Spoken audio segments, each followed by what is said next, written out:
Alors, la différence entre une console numérique et une console analogique, la console que vous voyez ici, c'est une console analogique. Donc, ce qu'on peut voir, oui, on a nos boutons pour ajuster les différents sons, donc les différentes lignes. Comme ici, on a 16 lignes d'entrée.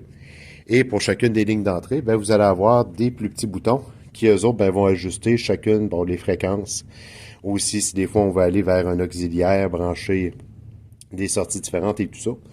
Alors, à ce moment-là, tout ça est fait physiquement. Donc, il n'y a rien d'électronique à l'intérieur qui va garder un souvenir à savoir ben, qu'est-ce qu'on a ajusté et tout ça.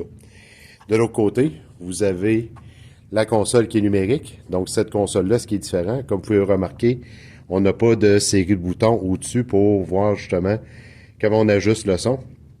Tout se fait à partir de l'électronique. C'est pour ça que, par exemple, si je viens placer ici, on voit justement comment notre son va être organisé. Et en même temps, ben, c'est tout électronique, la manière qu'on va choisir de quelle manière le son va sortir dans les haut-parleurs.